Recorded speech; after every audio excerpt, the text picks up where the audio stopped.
On est dans une semaine cruciale. Rosh Hashanah et Yom Kippour. Alors je voudrais, avec votre permission, sur 20 minutes, essayer de pouvoir en tirer un petit enseignement qui va peut-être nous donner un petit coup de pouce pour qu'on puisse être un petit peu plus prêt pour Yom Kippour. Il y a une Gemara que vous avez dû entendre à Rosh Hashanah qui dit que le Satan, il perd son or. Le Satan est un petit peu déboussolé pendant Rosh Hashanah. Pourquoi il est déboussolé pendant Rosh Hashanah? Parce qu'on a une coutume un peu spéciale de faire le son du shofar, de sonner le son du shofar une fois assis, une fois debout. Et cette situation-là, a priori, le met dans un certain stress. Car il a l'impression, quand il entend le shofar, d'entendre le son du dernier shofar, celle du Mashiach. La question que tout le monde se pose et qu'elle est évidente, c'est comment ça se fait que ce Satan perd le nord et est troublé, puisque de toute manière, c'est quelque chose qui est répétitif chaque année. Chaque année, c'est la même histoire. Chaque année, on a l'impression de sonner du shofar. Chaque année, on répète la même cérémonie. Et pourtant, chaque année, il perd contrôle de lui-même. Et s'il perd contrôle de lui-même, je veux comprendre pourquoi. Et le pourquoi peut peut-être nous essayer de nous aider pour un petit peu nous préparer à Yom Kippour. Pour essayer d'y répondre à ça, il faudrait revenir à une paracha qu'on a lue il y a quelques semaines. Une paracha qui nous ordonne à faire quelque chose d'un petit peu bizarre. Et que si on l'aurait fait aujourd'hui, théoriquement, on aurait eu le tribunal de la Haye, le tribunal international, qui viendra et qui nous mettra au banc de la société et qui peut-être même fera une guerre mondiale. Dans la fin de la parashat Ki Tetzeh, on nous demande de faire un génocide à tout un peuple, de prendre Amalek et le faire disparaître de la carte. Pourquoi il faut le faire disparaître de la carte? Parce que le trône d'Akadosh Baruch Hu est imparfait, tant que Amalek existe. Et qu'est-ce qu'il y a de spécial dans Amalek? Chez Amalek, il y a un problème. Asher karcha baderech, il t'a refroidi. Il t'a refroidi pendant que tu étais en chemin marchant, il t'a refroidi. Et ce mot, il t'a refroidi, je voudrais un petit peu m'attarder dessus. Regardons un petit peu d'où Amalek il vient. Qui nous a parlé d'Amalek, comment Amalek est né? Dans la Gemara ramène qu'il y avait une fille de roi qui s'appelait Timna, qui avait un désir fou d'appartenir au patriarche, de venir et de rentrer dans la famille d'Abraham, Yitzhak et Yaakov. Mais ni Abraham, ni Yitzhak, et ni Yaakov n'a senti qu'elle était apte à appartenir au peuple juif. Ni l'un ni l'autre. Par conséquent, ils l'ont tous repoussée.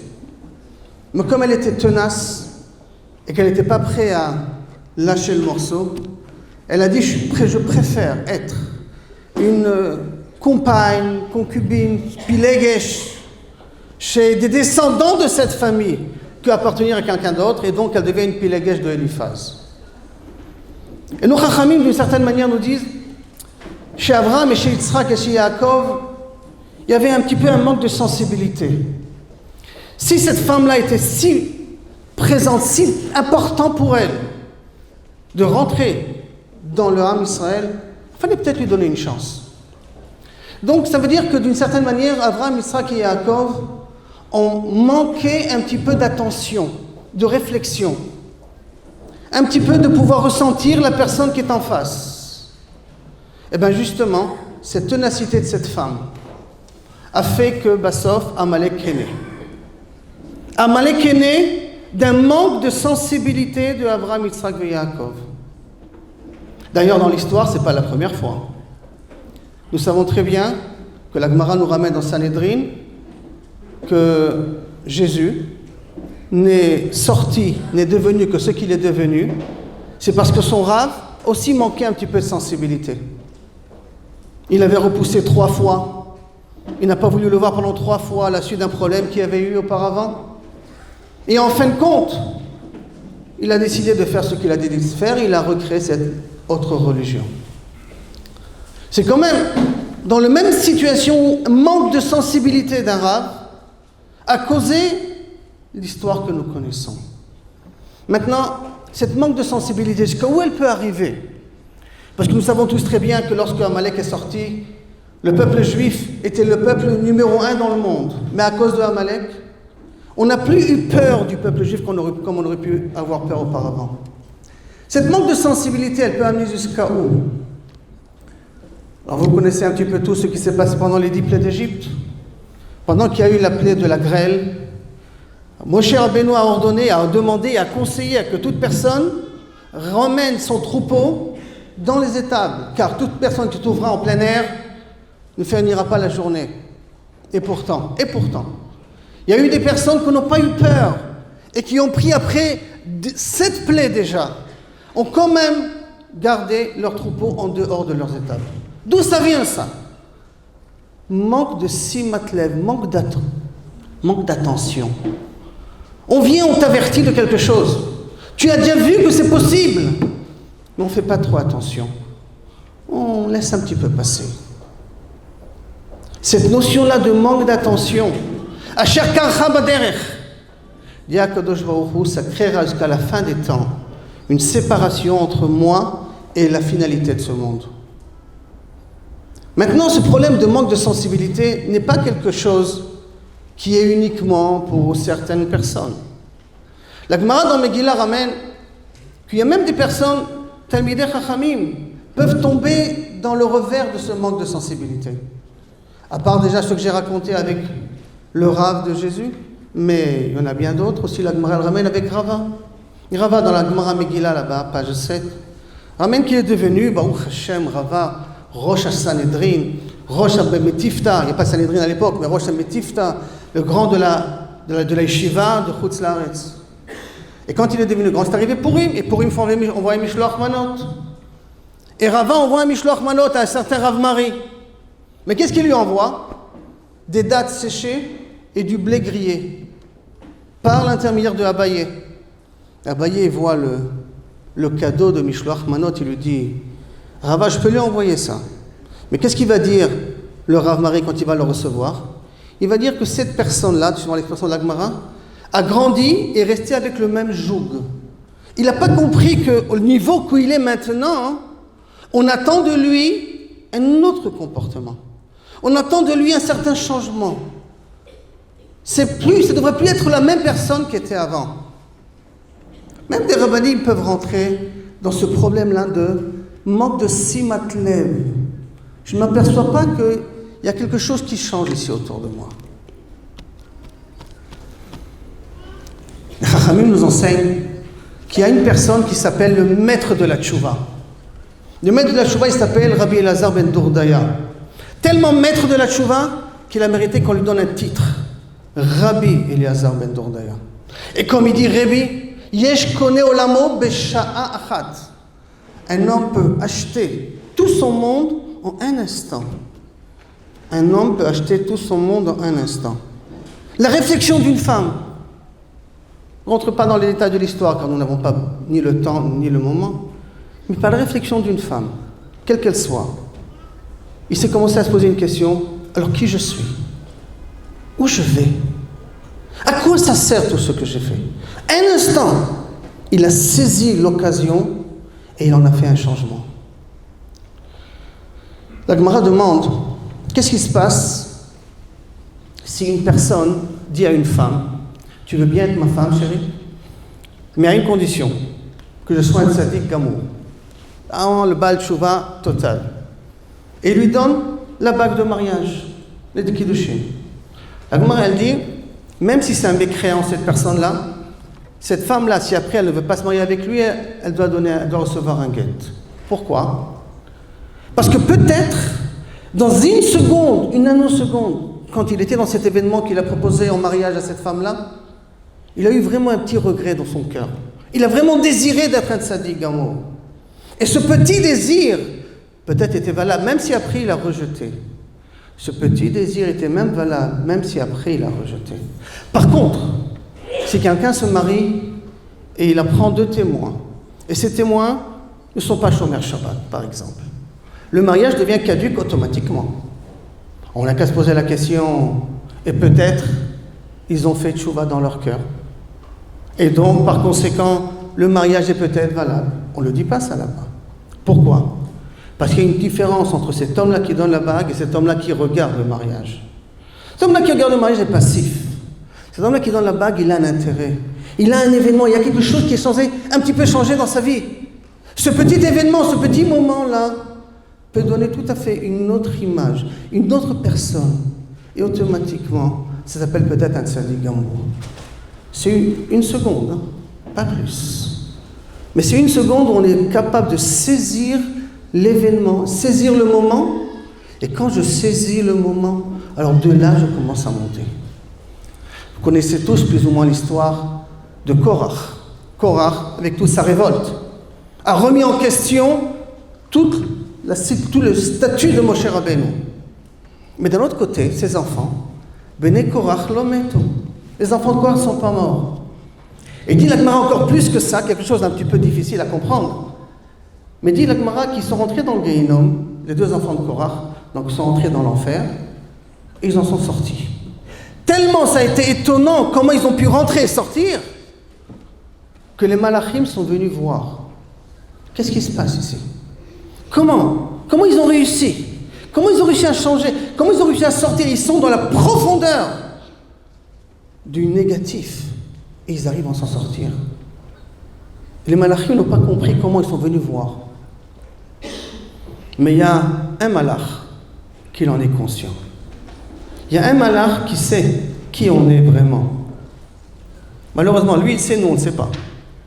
Mais ce malach s'appelle le malach Hamavet, ça s'appelle le Satan, ça s'appelle le Yetzer Hara.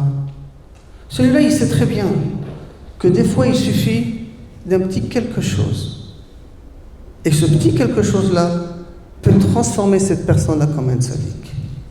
Le seul problème, il est quoi? C'est qu'on est endormi. Le seul problème, c'est qu'on est fainéant. Le seul problème, c'est qu'on n'a pas les oreilles ouvertes, les yeux ouverts. On veut pas, ou on n'a pas la force de capter les petits événements qui se passent autour de nous. Et ces petits événements-là peuvent faire un changement total dans notre vie. Vous connaissez tous ce qui a marqué dans le Shulchan Aruch, le Rama le ramène, qu'entre Rosh Hashanah et Kippour, c'est bien de rajouter des interdits en plus, ce qu'on n'avait pas l'habitude de faire pendant l'année, et qu'on avait le droit, puis à l'Alakha de ne pas les faire. C'est bien que pendant Yom Kippour, on en fasse attention. Baruch Hashem, en Israël, le problème ne se pose pas, mais à l'étranger, oui. Est-ce qu'on peut manger du pain chez le boulanger dont un juif n'a pas allumé le feu? Est-ce qu'on peut prendre un Kinders qui n'a pas forcément du Chalav Chamou? Alors pendant l'année, c'est permis. Il y a des hétérim. Est-ce qu'on peut manger un bonbon qui a de la gélatine? Il y en a qui permettent. Mais entre Rosh Hashanah et Kippour, il faut essayer de faire un petit peu plus. Il faut essayer que toutes ces petites permissions qu'on se les donne pendant l'année, entre Rosh Hashanah et Kippour, on les évite. Et entre nous, après Yom Kippour, on va remanger notre Kinders. Après Yom Kippour, on va chercher la baguette. En plus, elle est bien croustillante. On ne va pas la prendre après Yom Kippour. On va l'acheter après Yom Kippour. Alors à quoi ça sert? Non. Ces petits changements que tu peux essayer de faire pendant ces quelques jours que nous avons là maintenant. Ces petits changements que tu peux essayer de prendre sur toi vont peut-être un petit peu te sensibiliser quelque part. Ce qu'est-ce, cette réunion-là où vous allez entendre des barbus et des barbus qui parlent. Peut-être, il y en a un mot, une phrase, une idée que mon esprit va pouvoir capter. Toute l'idée et tout l'essentiel, ça sera quoi? De saisir cette idée et de ne pas la lâcher. On parle de tchouva, grand changement. Mais l'erreur, elle est là. Tous les grands changements, c'est voué à l'échec tout de suite. Dit le Rav Wolbe, si on veut pouvoir s'en sortir, il faut passer sous le radar. Il ne faut pas passer en face du radar. Il faut passer sous le radar. C'est quoi sous le radar? Sous les petites choses que le Yetzer Hara, pour lui, c'est insignifiant. Ah, il a pris sur ça pour lui de faire ça. Allez, je lui laisse. Je lui fais un petit cadeau, allez, prends-le. C'est pas important pour moi. Le petit, ça regarde chaque personne ici dans la salle. Hein. Il n'y a pas de règle. Chacun dans son monde à lui. Mais ces petites choses-là, où je suis sous le radar, il ne me capte pas. Il me laisse. Il me laisse Je sais saisir l'occasion. Et à ce moment-là, je peux être une autre personne. Je peux être une autre personne. J'ai un ami que je l'ai rencontré il y a quelques semaines, avant Rosh Hashanah. Et je sais que sa vie n'est pas facile. Et il m'a tellement impressionné que j'ai senti le besoin d'en parler un petit peu de son épreuve. Vraiment pas facile. Une semaine, un Shabbat sur 2 semaines, il est à la maison. Le reste, il travaille en France, le pauvre. C'est vraiment dur pour lui et sa femme. Et je le vois avant Rosh Hashanah. Et ce qui m'a dit nous concerne aussi maintenant. Je le vois avant Rosh Hashanah, il me dit Be'ezrat Hashem, dans 4 semaines, je vais signer un nouveau contrat. Ah, je vais dire, Baruch Hashem, ton patron, il va te laisser un peu plus de liberté. Il me dit, mais Rav Perez, vous n'avez pas compris. Dans 5 semaines, je vais nous signer un nouveau contrat avec mon patron là-haut.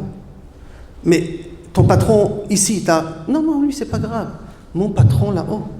Il y a justement quelques jours de cela, pas tellement, hein. Il y a 2 jours de cela, on a écrit un contrat. On n'a pas encore signé un contrat. À moins que, Baruch Hashem, on est tous des tzadikim gmorim et alvaï. On a déjà écrit un contrat. Et ce contrat-là peut être arrangé, modifié dans quelques jours. Tout va dépendre d'une seule chose. Qu'est-ce qu'Akadosh Baruch Hu ne supporte pas à Amalek? S'il a dit, c'est lui qui l'a dit, hein. Al-Kasiyam, Al-Khama, Ba'amalek, Midor, Dor, c'est lui qui l'a dit. Bien que ce sont ses créatures. Mais il a dit, je ne le supporte pas, Amalek. Qu'est-ce que je ne supporte pas sur Amalek? Cette froideur. C'est quoi cette froideur? C'est que tu continues à dormir. Il y a des événements qui se passent dans ta vie et tu n'essayes pas de les saisir. Tout le long de ta année, tu as eu des petits messages. Que ce soit ta femme qui t'a parlé, soit tes enfants qui t'ont dit une chose, que ce soit au travail, je ne sais pas, au collège, ta chavrouta, un événement que tu as vu dans la rue. Rien qu'ouvre tes yeux, ouvre-les. Saisis une petite occasion. Et cette occasion ne devient pas mon cher Rabbeinu, parce que c'est perdu d'avance. Deviens toi-même. Deviens toi-même. Chacun il a un chemin. Chacun il a une particularité. Chacun il a un rôle qui ne peut être remplacé par personne d'autre. La seule chose, apprends à saisir l'événement. Ne le laisse pas te passer sous le nez. Et s'il est passé hier, saisis celui d'aujourd'hui. Car chaque jour, c'est un nouveau travail. On est à quelques jours de Yom Kippour.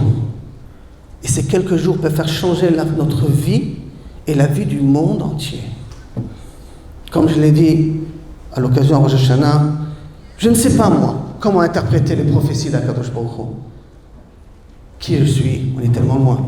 Mais on a tous plus ou moins ressenti qu'il y a quelque chose d'un petit peu bizarre, qu'un vendredi avant Rosh Hashanah, Jérusalem elle est fermée. Impossible d'y rentrer, impossible d'y sortir. Et on a tous plus ou moins senti que le monde entier était présent ici à Jérusalem un vendredi juste avant Rosh Hashanah. Les représentants du monde entier étaient ici présents. Qu'est-ce que ça veut dire? Peut-être rien de spécial.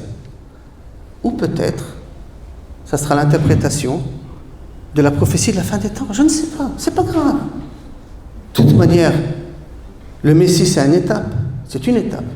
Le plus important, c'est pour l'instant ma vie à moi. Parce que je vais jouer ici un jeu de poker, je vais signer un contrat dans quelques jours. Mais à Baruch Hashem, c'est encore quelques jours à me rattraper. Quelques jours à pouvoir essayer d'ouvrir tous mes radars et de capter qu'est-ce qui me parle le plus. Et sur l'élément qui me parle le plus, Be'ezrat Hashem le prendre. Et avec ça, essayer de faire un petit changement, un tout petit. Sur le radar, comme on l'a dit tout à l'heure, et Be'ezrat Hashem, à ce moment-là, quand j'arrive à Yom Kippour, je peux dire à Kadosh Baruch Hu au moment de la Neila, Kadosh Baruch Hu, mon travail, je l'ai fait. Pendant ces 10 jours où tu étais près de moi, mon travail, je l'ai fait. Maintenant, à toi de faire ton travail. Maintenant, à toi de signer les Torahs. À moi, à mon mari. N'oubliez pas, mesdames, de prier pour vos maris. Vous priez pour votre parnassa, mais vos dames prient pour leur mari. Vous priez pour vos enfants. Madame, priez pour votre mari, je dis 3 fois. D'accord? Que vos maris aient une parnassa. Que votre mari puisse étudier. Que votre mari soit gentil. Priez pour ça. parce que la bracha elle passera par vous et vous serez vos intermédiaires. J'ai une possibilité dans ces quelques jours de faire signer ça et d'amener ce que j'espère être le meilleur élément qui va me permettre de faire une meilleure avoda pour la nouvelle année qui approche. Mais ça, c'est entre nos mains. Alors, Iten Hashem, comme je leur ai promis de respecter le Zman, qu'Akadosh Baruch Hu nous donne la Siyata Dishmaya et nous envoie le bon message. Ce message qui va réussir à nous parler et qu'on va réussir à le capter. Et que grâce à ce petit message, on va faire un tout petit changement. Et que ce changement-là amènera un changement au monde entier. Et donc automatiquement à la venue du Mashiach. Amen.